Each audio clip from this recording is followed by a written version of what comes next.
What weight, Conor, are you going to do? I'm going to do 170, as you know. I'm a big boy, a lot bigger than before. Okay, well, we're going to offer you this opponent. Yes, no problem, I accept. Day after day after day.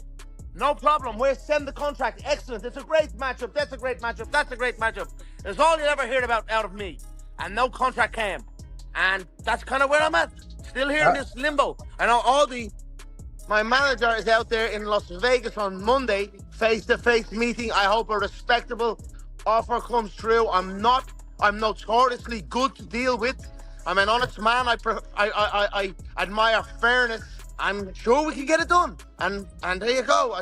I assume the vibes I'm getting, and I don't mind it at all, is the BMF contest, which was on this week, a rematch between Holloway and Oliveira. Maybe it's me and that for the next one. So we will see.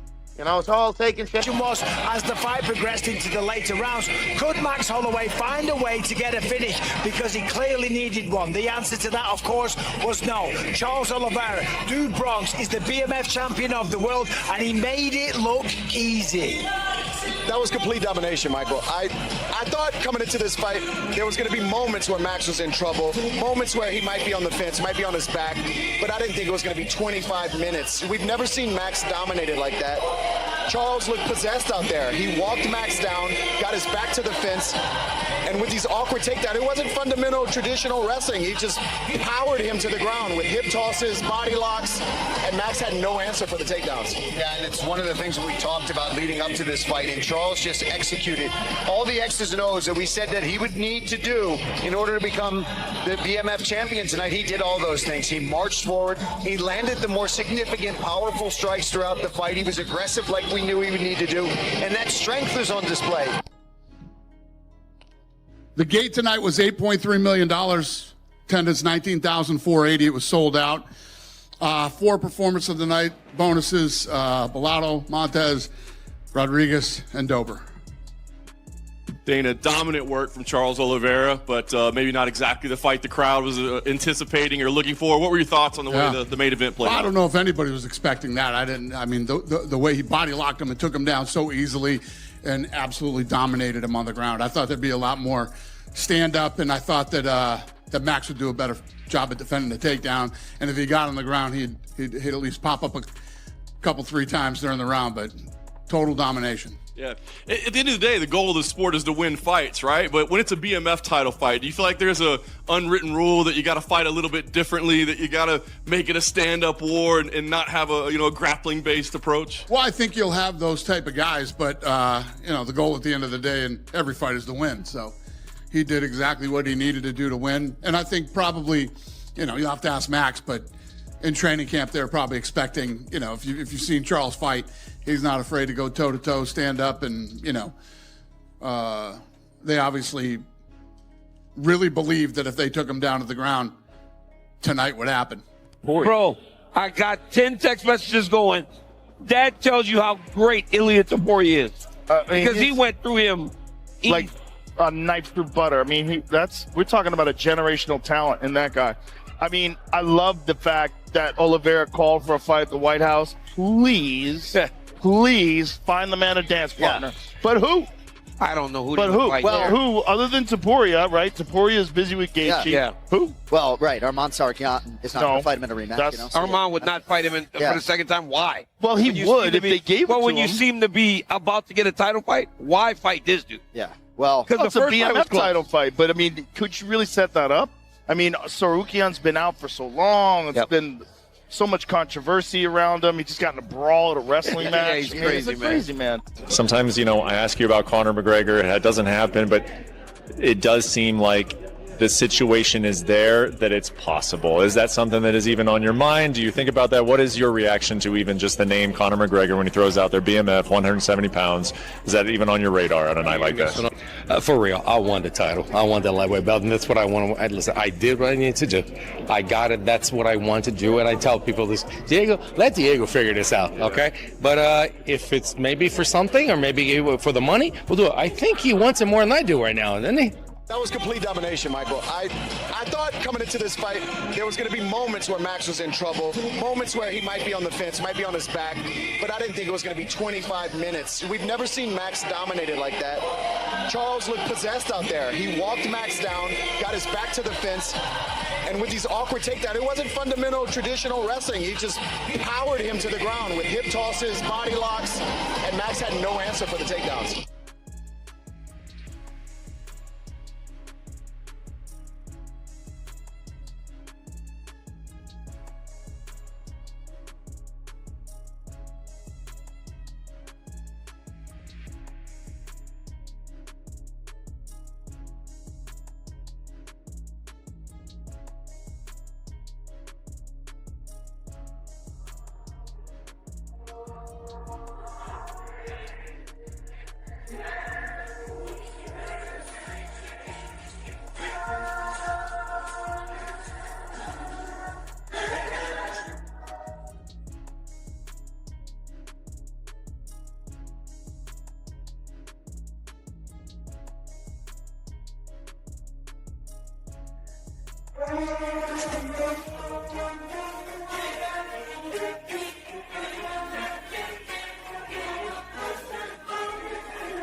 Oliveira dominates Max Holloway by decision. Not the most fun fight to watch. For the first, here's what I'll say about this. A lot of people are saying, why aren't you crashing out the way you were against Chimaev and Makhachev? Because JDM's one of my favorite fighters. Duplessis is one of my favorite fighters. So seeing it happen to them hurt more. I also think Oliveira's wasn't as bad as theirs. At all. Because for the first 2 rounds, he was fucking destroying Holloway on the ground. Out grappling him into every spot, get into positions where he nearly had the rear naked choke on so many occasions, nearly had the arm triangle at one point on Holloway, smashing him with elbows from top position, smashing him with elbows from the back as well. Like, he really did go for like a lot of damage in the first 2 rounds, but in the 3rd, 4th, and 5th, you were thinking to yourself, this is for the BMF belt, and you're laying there in half guard on top. Damage him, you know? So I'll see both. I'll see both of this. Even though I was correct, Holloway can't grapple. So here's what went down when Holloway and Oliveira stepped into the Octagon. The moment that fight became official, something wild happened. The entire MMA world basically tore itself in half over who was gonna win this thing. Okay, so the game plan for Max Holloway is going to not allow himself to be pushed up against the fence. If you saw the co-main event last week with Marlon Vera and Daniel Martinez, Marlon was trying to swing, but Martinez was using beautiful footwork to kind of avoid those swarms and those bombs from Chito Vera, right? Of course, Chito cut the cage off in the 3rd round and was able to do some damage, right? That's what Charles Oliveira is going to have to do here, because Max Holloway isn't going to be running. Because he's not that type of guy. He believes in himself, but he will cut angles, he will use educated and intelligent footwork, and he will stay out of harm's way. Charles Oliveira wants to walk forward with a blitz and then get a hold of you with a body lock, drag you down, jump on your back, get a takedown, single leg, whatever it is. And then from there, he goes to work, and you're in his world. And that's... We're talking about a complete split down the middle. Like, everyone was watching completely different matchups unfold. Every single analyst, former champ, and expert came out swinging with these rock-solid predictions. They were all convinced they'd figured out exactly how this stylistic puzzle was going to come together. Every expert had their own angle on how this whole thing would play out, what game plans would work, and who'd be celebrating when the final horn sounded. Now that we've actually seen what happened and the smoke has cleared, let's dive into which predictions aged like absolute gold and made their creators look like straight up prophets, and which ones completely crashed and burned in the most spectacular way possible. Doesn't matter who you are. Max Holloway can defend the submission. Of course he can. Max Holloway can do submissions as well. And I'm not saying that Max Holloway can't drop him and get a rear naked choke like George St. Pierre did to me, right? When you get dropped, your equilibrium is rocked and you don't know what's going on. However, I do think that Charles Oliveira will struggle. I do think Max Holloway is the better puncher. I do think he has faster hands. I think he has better striking in general, better ringsmanship, better craftsmanship, better understanding of the geography inside the octagon, and the straight shots that Max predominantly throws will keep Charles Oliveira at bay, and Max Holloway will slowly start to take over the longer the fight goes. So I got Max Holloway getting a stoppage around round. Michael Bisping, that former middleweight king who's never afraid to speak his mind, was absolutely convinced that this entire fight would come down to one thing: positioning. He broke it down like this. For Holloway to walk out victorious, he'd need to stay mobile, work those angles, and keep moving at all costs. The worst thing that could happen? Getting trapped against that fence, because that's exactly where Oliveira transforms into this terrifying force of nature. Bisping's game plan for Oliveira was crystal clear: rush forward with serious intent, close that gap fast, lock up the body or shoot for legs, and drag this fight to the mat where his world-class grappling could take over. Once it hit the ground, game over. That becomes Oliveira's playground, where he's collected more tap-outs than anyone in UFC history. Charles Oliveira. The first time in my distinguished career of putting the hex on somebody, I'm putting it on Charles. I have never picked Charles Oliveira in a fight, ever. I have never picked against Max. And how is Charles going to do it? Let me tell you one thing that nobody's considering. Look, if you end up stuck on your feet with Max Holloway for 25 minutes, that is going to be miserable. But Charles doesn't have to. And let's just say it does turn into a grappling contest. If Charles gets on top of Max, Charles is likely to have some good minutes. He's likely to be able to keep him there. And I don't think that this is a ground and pound situation, or this turns into a big ground contest. If he can just steal, right, in 5 rounds, if he can steal 3 takedowns, he can win those rounds, likely. Here's where things get interesting though. Bisping might be wrong on this one. He kept going with his breakdown, and when decision time came, he actually backed Holloway as his final choice. Now don't get him wrong, he gave Oliveira mad respect for those submission skills, knowing full well that one wrong move on the ground could end your whole night in seconds. But when it came to the striking battle, he was convinced Holloway had the upper hand. Those lightning quick hands, that crisp technical boxing built over years of grinding, and his ability to control distance like a master chess player. All of that would let him slowly take over as the fight went on. Bisping called it specifically. Holloway would break Oliveira down piece by piece, probably dropping him around the 4th round when the damage piled up too high. You want my official call on this? There's to watch. This dude's my favorite fighter to watch. Fucking sick. One of the best jiu-jitsu guards in the game. He's been around for a long ass time. Been in the UFC since 2010, 16 years been in the UFC. Taking on Max Bless, another one who's been in the UFC. This is a good BMF fight. Max Bless got in the UFC when he was 4-0. He had four professional wins. He was back in the UFC. He made his debut against Dustin Poirier, UFC 143, when Nick Diaz fought Carlos Condit, for the real OGs that know it out there. When he made his debut. We got 2 vets going at it, 5 rounds. I think Max Bless get it done. Max Bless is so good at winning these 5-round fights. He's so good at staying busy from the outside. He's so good at pacing himself for 5 rounds. His fight IQ is so good when he hurts people. He doesn't throw all his chips in. Chael Sonnen, that bold analyst who loves going against popular opinion, flipped the script completely and shocked people by picking Oliveira. This was huge because Sonnen admitted he'd basically never bet on Oliveira before and rarely went against Holloway throughout his years of making predictions. But here's what caught his attention. Everyone was sleeping on Oliveira's wrestling game. Sonnen made this point: standing and trading shots with Holloway for 25 straight minutes would be suicide for anyone at lightweight. Complete disaster waiting to happen. But here's the beautiful thing about Oliveira's strategy. He doesn't need to play that dangerous game. Just a couple smart takedowns spread across 5 rounds, maybe 1 each round, or in crucial moments, could control the scorecards, shift all the momentum, and hand Oliveira exactly what he needs to win. The Bronx remains my favorite fighter in this whole thing. I think that Holloway's a little bit of a better striker. That being said, I think Oliveira's striking has improved a lot, and he's something that I think he's done is his mentality's improved a lot over the years. I think now he's much more willing to exchange. The thing is, Oliveira is much more dangerous on the ground. I think this fight will end up in a couple of grappling exchanges, and I think that Oliveira will win the grappling exchanges.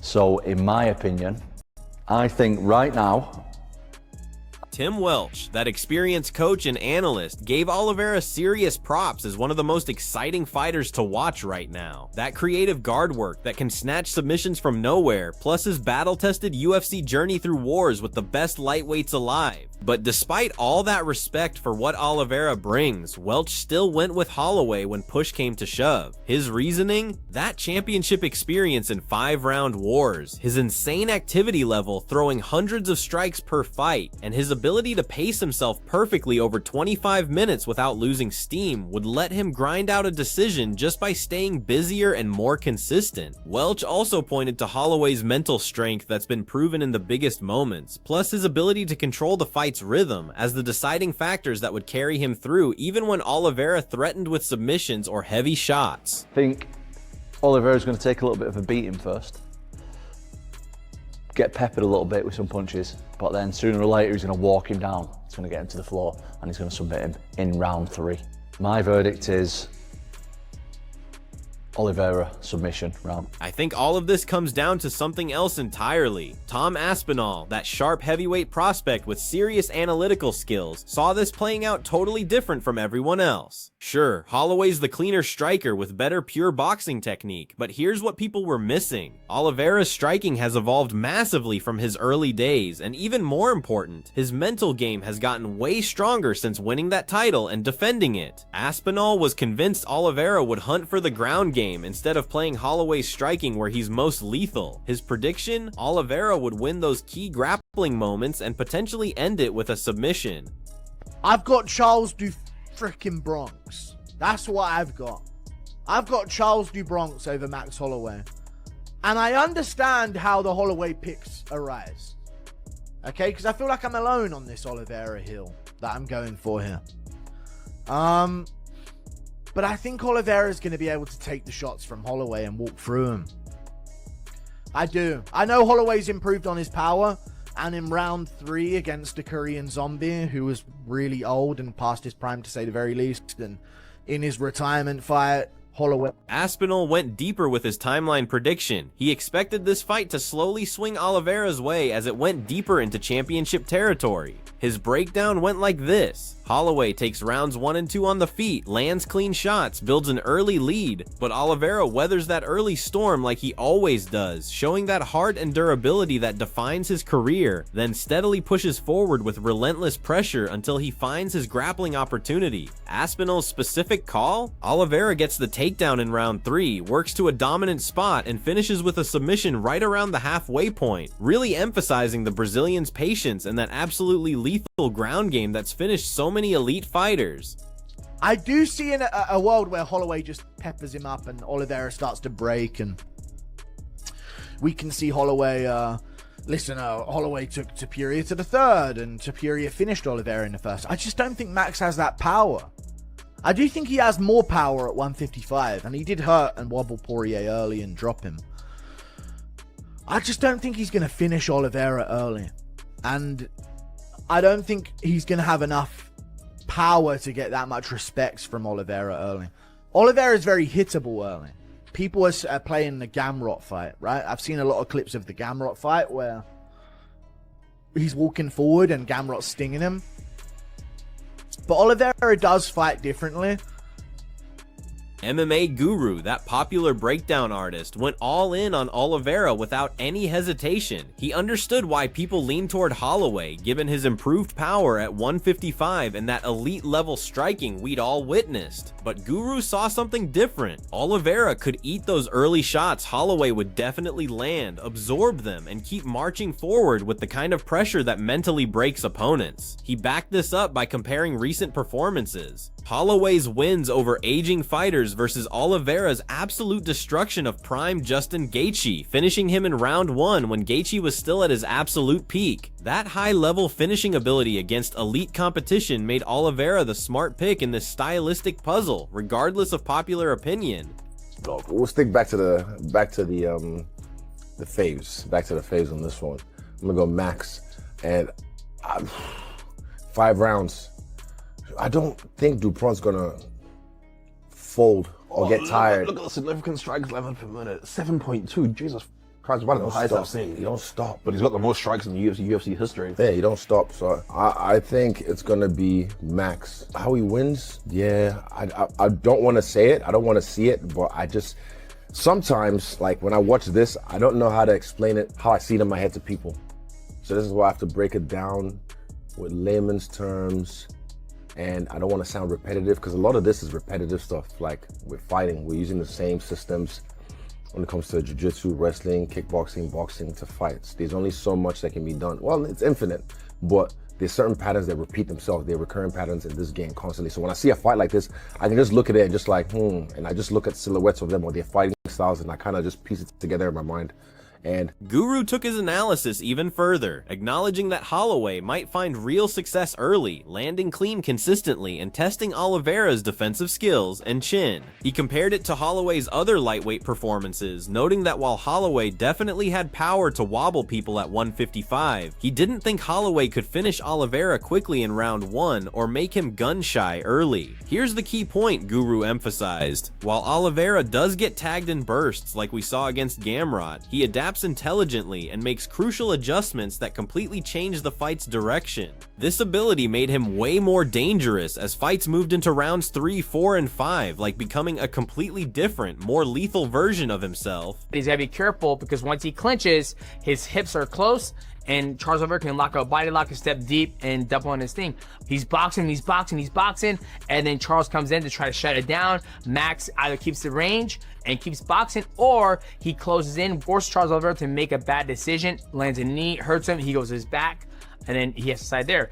So with all that, I got the turkey, I got the yams, I got the corn on the cob, I got the collard greens, all put in front of you guys. Now when we look at that, who do I have winning in the main event against Charles Oliveira versus Max Holloway? I'm gonna have to go with Max Holloway. I think Max is in his new weight class at 155. I think he's strong here. I think he's healthy. He's only been knocked out one time in his career, and that was by Ilia Topuria, which Ilia Topuria put both these guys to sleep. And Charles doesn't fight like Ilia. You know, Ilia's able to get their position and bop bop and hit where Charles likes to walk up high.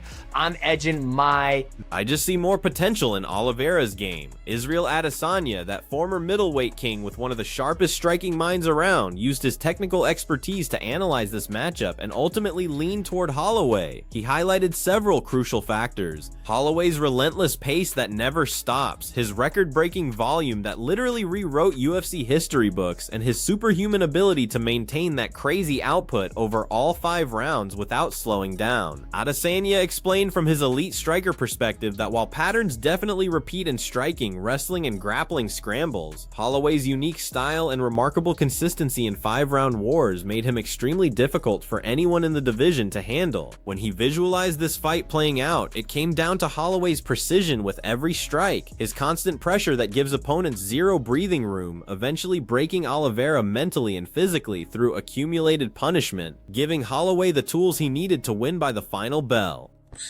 But I mean, Max Holloway has gotten better. He went out to become champion.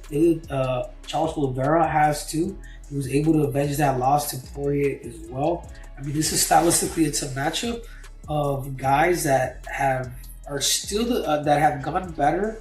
In particular, I think if there's one person that I feel like has gotten better more than the other, I say Charles Oliveira. But that still doesn't mean that Max cannot beat him. I still give the edge to Max Holloway in this fight because, you know, because he's so basic. He's a 1-2 guy. And I think that's one of the problems that I had with Oliveira in the past is just he doesn't have the ability to adjust. And hearing some of his interviews saying, hey, if he points down, like, let's go, like I live for that.